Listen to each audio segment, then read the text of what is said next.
Welcome to the Jordan Lang Podcast. This is a space where we will have conversations on all of the things like business, wellness, motherhood, social activism, and lots more. Come prepared with an openness to learn, grow, and expand yourself just a little bit further with each topic we discuss. Thank you for joining us today. Let's get started.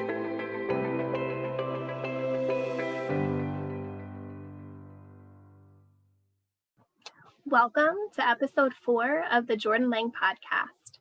We are continuing season 1's theme of emotional and mental wellness with today's episode, which is a conversation on trauma-informed coaching with Emmy Marie.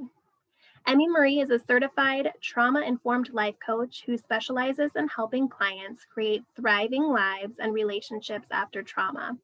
As an abuse survivor herself, Emmy understands the devastation trauma can have on our lives and is committed to helping as many people as possible access their power and heal from trauma. She supports clients in her one-to-one coaching program, as well as through courses and speaking engagements. She is based in Oregon, USA, but sees clients virtually all over the world. There is a content warning on this episode as we discuss abuse and trauma. If you believe this episode and the content we discuss could be triggering for you, please choose to skip it. Let's get started with our conversation on trauma-informed coaching. Righty. Awesome. Well, hello. Hi. Nice to see you, Emmy. Go ahead and share a little bit about yourself, who you are, where you live, what you do, not just business-wise, but also what do you like to do for fun? Sure. Yeah. So I'm Emmy. I go by Emmy Marie professionally. I live in the Pacific Northwest in the United States, and I am a trauma-informed life coach who also creates courses, and I have a journal guide, and I also have a pretty decent platform on Instagram where I like to do a lot of, content creation with the intention of advocacy, essentially, of spreading the message about what trauma is, how it might be impacting someone, and how they can go about helping themselves and getting support. Awesome. Besides that, I like doing a lot of Northwesty stuff, such as hiking. I also really like eating. I like reading. Hanging out. I like going to the beach a lot. And at this time of recording, it is February, and it's very February here. It's raining, and I miss the sun. But yeah, that's a little bit about me. Thank you for having me. Yes. I'm so excited to chat with you about our topic today and your specialty. I know we chatted a little bit before I hit the record button about the importance of that inner healing, and I am super excited to give our listeners an insight into trauma healing and the importance of it. So let's just go ahead and dive right in, and we'll just start with the very basics. What is trauma? Yeah, so great question. And there's honestly a lot of conversation that has always been happening about this topic. It wasn't really well known or talked about until the late 20th century. So anyways, there's a lot of discourse happening about what trauma really is, but I think everyone kind of has their own definition. And for me, trauma is essentially the impact of any life event or circumstances that leads to our nervous systems becoming overwhelmed to the point of being unable to cope or come back to a feeling of safety within the body. So sometimes this happens as a result of events like a car accident or witnessing violence or being subjected to violence yourself in like a singular event. But other times it's a product of an ongoing circumstance that you may have never considered to be traumatic. Or, you didn't think, oh, okay, like that was just kind of how it was for a number of years. It doesn't qualify. But basically there's something from your past that overwhelmed your ability to feel safe, whether that's abuse or oppression, even things like toxic religion or family dynamics that really don't allow you to feel safe, or be your true self. All of that can lead to trauma. And the reality is, two people, such as like two siblings who live through the same family, one might develop trauma and one might not. And a lot of that is dependent on, you know, resources, like if they were able to get help, how they processed what happened, if they did process it at all, just genetic makeup or personality. But yeah, so that's just all to say, like, I personally believe if someone resonates with the things I post, it doesn't really matter if they are like, oh, I'm traumatized or I have PTSD or not. It's like, if you have something from your past that's limiting your ability to thrive, it's worth looking into, you know, trauma or just healing from the past, even if you don't qualify as having a formal diagnosis. Yeah. I love that. And I know since following you, I had more of a realization of really how involved trauma can be. It's, you know, a lot of times we think of the big trauma things, like you said, a car accident or witnessing, you know, an abuse or experiencing that ourselves, but there are little traumas that we can experience every single day. And if we're not aware of it and the effects that it has on us, it really can make that long-term impact and cause these limiting beliefs and you know, just affect us long-term. So. Yeah, exactly. So yeah, I'm glad.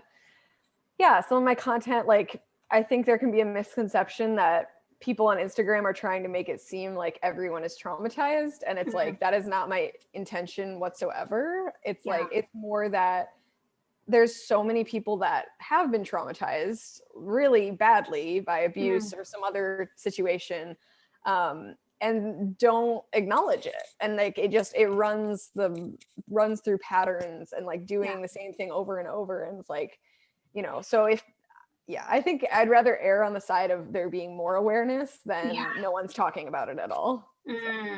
Yeah, absolutely. Long gone. Well, we're trying to make it long gone are the times of not speaking out and holding everything in and pretending everything's okay. I think we're all normalizing it's okay to not be okay. And I feel like our generations and the ones coming up are really embracing that big time with like, we've got our shit and we're going to heal ourselves from it, you know? So, yeah, awesome. I completely agree. Yeah. So how does that work for you then? What is the trauma-informed coaching, or, you know, what is it, the work that you do essentially? Yeah, so coaching or trauma-informed life coaching is basically a form of life coaching that is trauma-informed. So coaching is different than therapy in that therapy, you're going in there with the intention of coping or processing trauma, coping with symptoms, treating an illness, something like that. And coaching is more about, you are not in a current crisis level mode, but you notice you can't get through blocks or you can't reach your goals and you keep repeating the same things over and over. So since I'm a trauma survivor and have extensive knowledge and experience with trauma, in addition to my training as a coach, I can kind of blend the world of trauma and life coaching, because coaching in and of itself can be very, the whole point of it is like future oriented, and that's fine and great. But if the past is impacting you every single day, you know, setting goals and failing to meet those goals might happen a lot because you're not addressing the root issue. So what I do is basically combine education with coaching, or like, you know, supportive sessions where my one-to-one clients have a 12-week course they go through at this current time. And then we meet every other week for a 90-minute Zoom call where we talk about anything and everything. And then Monday through Friday, they also have access to me via Slack or just like text-based support. So that differs from therapy too, which commonly you don't have access to your therapist in between sessions, and it can make you feel kind of like you're on your own again. So since I'm a coach and I have the capacity to do that because I don't take on a whole lot of clients, then I can be there as things come up throughout the week. So it really lends this feeling of like someone is in this with you, someone understands you, and like it is possible for your life to improve. Yeah, I love that. And I think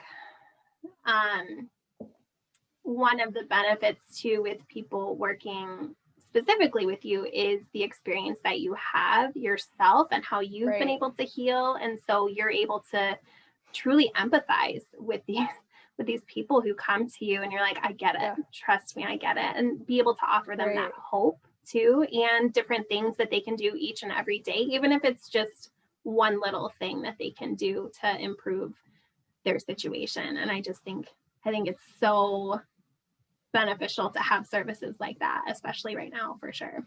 Thank you. Yeah, lived experience, I have come to realize, is immensely valuable. And like, if you think about any area of life, like for example, you want to get your car fixed, like you want to pick someone that has a lot of experience, you know, training for sure, but also like they have done this themselves. That's not like the perfect example. I guess more like running a business. You want to hire someone to help you start your business that has a successful business. So it makes sense, if you want to work on your healing process, to work with someone that has been through similar things that as you have. And like there's someone, you know, you can talk to a friend and they can say, I get it, I understand. But if they've never actually been through it, how can you really trust that they understand? Because trauma is incredibly unique and it is not experienced by everyone. So it can just lead to more loneliness, even if you have the most supportive people in the world. And that's kind of like a best case scenario. A lot of people are really like, why don't you just move forward? Like, you know, kind of like how people say to depressed people, like, just be happy. It's like, okay, yeah, like I would love to. That's kind of the whole problem here. With trauma, it's like when people say, you know, like, well, you just got to move on. It's like, literally, that's all I want to do. And I can't. So you're making me feel broken now. And typically we just put that back on ourselves and say, okay, I'm not trying hard enough. There's something wrong with me. That's where I come in to be like, nope, this is how trauma works. And there's nothing wrong with you. But there are ways to get better. I love it. So what are some of the benefits, short-term and long-term, to doing this type of work? Yeah, I love this question because it got me to think about the difference between short and long-term. I feel like short-term is like an immediate relief of like, okay, I'm not crazy, I'm not broken, I'm not irreparably damaged. Like, other people have been through this, someone is listening to me, and not judging me. And with the education piece, I provide a lot of information about like the nervous system and how trauma works in our bodies, which can provide a lot of clarity and understanding that is pretty inherently relieving, of like, okay, like this is a thing, like that happens. And that doesn't fix the problem, but in the short term, it's like, okay, it's like when you get almost like the doctor tells you what's wrong with you and you're like, okay, great, now we can treat it or deal with it. You know, if you're still in the place of like, I don't know why I lash out at people, or I don't know why I shut down during a hard conversation, it's like, it's so much harder to work on that because you're constantly battling, you know, needing that information. So that's kind of the short term. And then long term, it's ultimately, the goal here is to not cure your trauma, because I mean, that's not my role as a coach. And I also just don't really buy into that as a survivor myself. Like, for example, I'm 8 years out of my abusive relationship, and I just got incredibly triggered by something to do with that last. So it's like, I'm not going to beat myself up for the fact that my nervous system is like terrified because I've been through events that were terrifying. It's like, that makes sense to have that response. But I've gotten to a place where I've constructed my life in a way that's really supportive, and I prioritize a lot of self-care and like emotional nurturing and tending, instead of trying to just basically pretend everything's fine and I'm normal. So that's kind of part of the goal of my work, is to help my clients understand that who they are is okay. There are ways to go about getting whatever you want in life, pretty much. I mean, not everything you want, but like if you have goals and they're important to you, even if you have trauma symptoms or limiting beliefs or mindset issues, like it is possible to make life work for you if you stop trying to put yourself in a box that you don't fit. Yeah, so a lot of it is about basically setting people up for success in the long term, because it's like they work for me for 3 months with the option to extend, but typically 3 months, and then the idea is their life is kind of set up to be supportive of their healing process in the long term. Yeah. Oh, that's so good. And that's got to be great for your, the people who come to work with you too, having that short-term benefit of like feeling seen, feeling like acknowledging that what they're experiencing is real. And like you said, there's nothing wrong with you. This is a normal response. This is your body literally in fight or flight mode, right? Like your nervous system working overtime. And I feel like for me, I have depression. I've had it ever for as long as I can remember. Yeah. And so a lot of time when I'm in a depressive episode, just feeling like acknowledgement that what I'm experiencing is okay and it's real, Right. So I feel like a lot of times that's all we need is just like that reassurance that there's nothing wrong with what we're experiencing. It's okay to feel this way. And then having that helping hand to help guide us through so that maybe next time it won't be quite as long or won't impact us quite as hard. Because there will be a next time, but it will get less and less and less as we go, I think. So. Yeah. And like, it's hard to put a amount of the value on being in a safe relationship of some kind, like a therapy or not a therapeutic, really a coaching relationship of like, trauma is typically interpersonal in some way, typically, where, especially with abuse, is like someone was terrifying or something was so scary or something was so shaming that it's caused you to have a nervous system that is activated and overwhelmed. And so like, if we're thinking about like antidote to that, it's someone who is regulated and can bring an energy of safety and look at you and, make eye contact and smile and like hold space for you to be a person and to like have your feelings and like, that's okay, instead of trying to rush you through it or like, push you in any direction. It's like, go ahead and just be you. Like, you're safe here. Like, it's really hard to convey like how important that is, but so much of healing trauma is just experiencing safety in relationships. So that's another benefit to coaching or any kind of, any like healing modality really has that effect. Yeah. Oh, that's so good. That's so good. Who would you say that this type of coaching is for? Yeah, so typically I tend to work with a lot of people who have either been in abusive relationships or have had some trauma that's causing a lot of issues in either them having a relationship that feels good, feeling like they're worthy of getting their goals met, whether that's career, life, anything, but like there's some block in the way and there's something from the past that keeps creeping in, or often it's people who relate to my posts on Instagram, which are usually to do with things like shame, having a hard time with boundaries, struggling with trust, trying to navigate triggers, which is its own, whole deal of like when your nervous system flares up and you hit either fight or flight or shut down, that can cause a whole lot of problems in the world. But yeah, so it's not like specifically for any type of person necessarily, but rather like if you get the feel that there's something from the past that's limiting your potential and it's very frustrating, or you tend to blame yourself all the time, that is typically people that I work with and who are not in like an immediate crisis situation, which of course better suited for a therapist. Yeah, I think that's an important distinction to make too. Right. That you're not here to diagnose anybody. You're not here to do any of that. You're just here to provide support when they're outside of that crisis mode. Right. Obviously, if somebody is experiencing a crisis situation, you need to go and seek support in that way. So this kind of shifts into the next question, which is, what are some signs that someone may need to seek support? I know you touched on some of them already, but I'm sure you've got a whole list of things. So one of the big things that I work with is shame, which can be easily inherited from trauma. It can be directly enforced on you by a traumatic system or an oppressive system or a person. Shame is a tactic to keep people under control.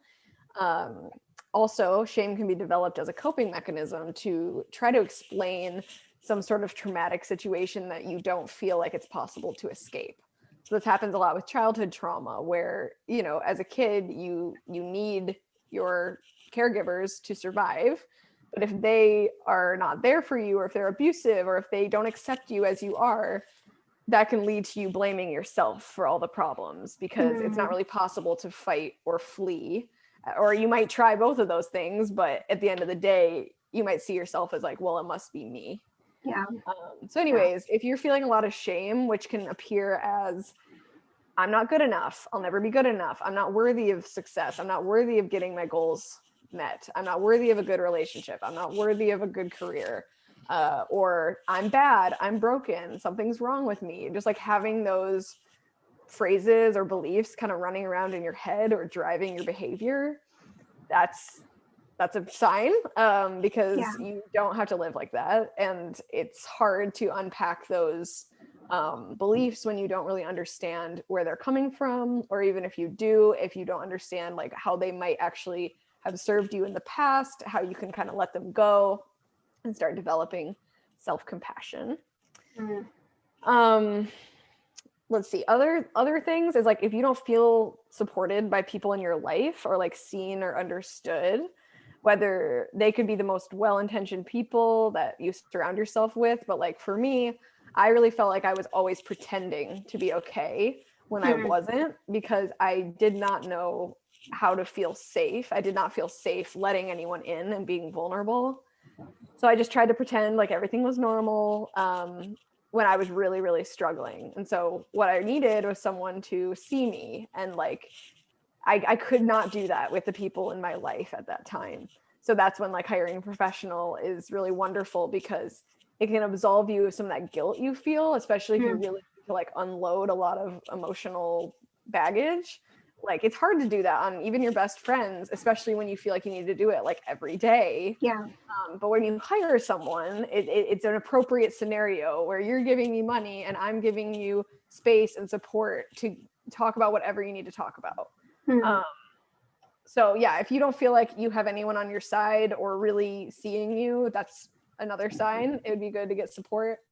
And generally, a lot of people I work with have done the work as best they can, like read a lot of books, done a lot of like mindset work or manifestation, or tried to set goals and create habits, and like really just feel like they can't do it and they're stuck.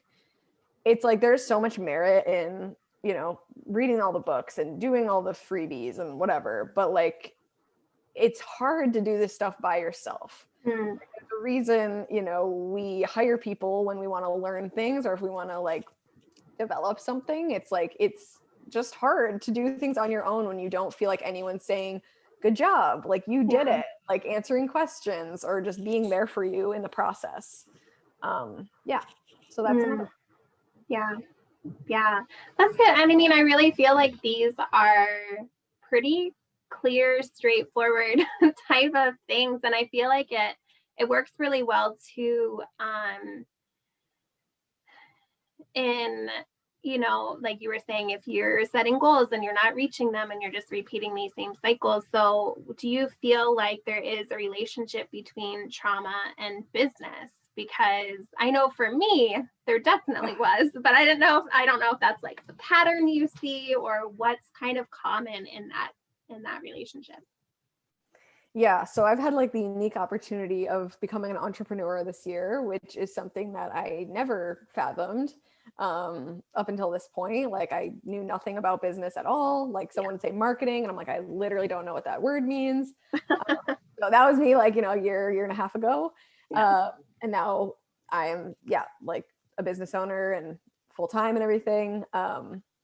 So I've learned a lot along the way. And what's interesting is I had already done a lot of trauma work, obviously, on myself to get to the point where I could be a trauma-informed coach.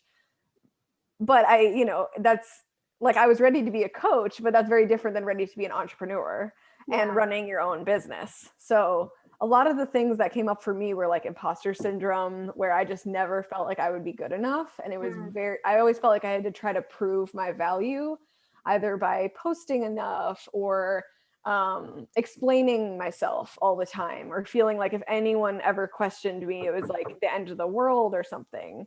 When in reality, it's like, not everyone's going to get it, and that's okay. Like, so that, and I mean, it makes so much sense that like if trauma is telling you it's not safe to be seen, like it's not safe to let others see you, other people aren't safe, well, of course you're not going to want to put yourself out there, not even just as an entrepreneurship, but like to get a promotion, to have boundaries, to apply for that job you don't think you're qualified for, to ask for a raise. Like all of that stuff requires a belief in yourself, which trauma is like desperately trying to destroy for a number of reasons. And then also, like, I guess I kind of already said it, but just advocating for yourself, speaking up for yourself, having boundaries, all of those things are relevant to business of any kind. So yeah, it's been a journey, but now I feel like I've come out the other side in a way, and I generally do feel confident. Like I still get nervous, I still have triggers come up, but like I've developed a way of applying my own trauma healing work to the things that come up around business, especially like feeling the fear and doing it anyway, asking for support, like having boundaries around how long I'm going to be on my phone or how long I'm going to do this work, how perfect it needs to be. A huge thing that comes up is perfectionism and procrastination, of like being perfect. And that is totally trauma related, because trauma is like, to be safe, you need to be perfect. And perfection never happens. So it's just an endless quest unless you give it up, which is a hard decision to make. But once again, it's like having support and having, doing the inner work is incredibly valuable for your ability to succeed. Yeah. Yeah, I really love that. And I can just relate with that so much. There's so many just different pieces. And the more, I feel like the more inner work that I do, the more I realize I do have this underlying trauma. Like, I feel like that could be a whole episode just in and of itself, what I've unpacked just in the last year myself. So that's why I'm so grateful for the work that you do, because I mean, here I am at now 35 going, okay, I need support. I need, and I know so many people who are doing the inner work now as adults, and it's just so needed and so important. It's like, and that's the whole thing too, is there's like the adage, time heals everything. And it's like, not trauma though. Like it doesn't, I'm sorry, like time combined with, self-compassion, processing, feeling your feelings, getting them out. Time's going to help for sure, of course. But like time alone, just if you think time heals everything and you're 55 and you're realizing you're triggered from something that happened when you were 12 and it's affecting your marriage or your family or whatever, like it is still relevant. Like please deal with it, like if you can. And so anyways, it's like, if you think time heals everything, you might feel really ashamed of having issues come up. And it's like, trauma does not work. It's because trauma is the impact of something that was like essentially a life threat, even if it didn't feel like it, or even if it technically wasn't. Your nervous system got the message of like, I am in danger. And our body's only goal is to keep us alive. It's not to have us thrive in relationships or feel loved or feel happy or transcend or bliss. Like that, our body's goal is to stay alive. So if staying alive includes lashing out at anyone that tries to get close to you, or you're pushing them away, or defending yourself at all costs and never apologizing, or looking over your shoulder everywhere you go and having hypervigilance, like that is your body responding properly to trauma that hasn't been dealt with yet. So it's never too late to deal with it. That's really good. So if you could give one piece of advice to someone listening right now who might be struggling, what would it be? I couldn't just do one, but they're quick. Yeah. So I would say number one, you're not alone. No matter what you're going through, it's absolutely unique and it is yours. And you're the only one that will ever truly know what it feels like in your body. But you're not alone. There's a huge community of trauma survivors of all sorts of trauma, all sorts of severity. And it's incredible to be in community with people and realize there's hope and there is people that understand you. There is nothing wrong with you, no matter what you're experiencing, no matter what behaviors you might have done that you view as self-betrayal or self-sabotage. It's okay. Like, there's nothing wrong with who you are. It's just probably your body or your brain trying to keep you safe in some convoluted, destructive way. Yeah.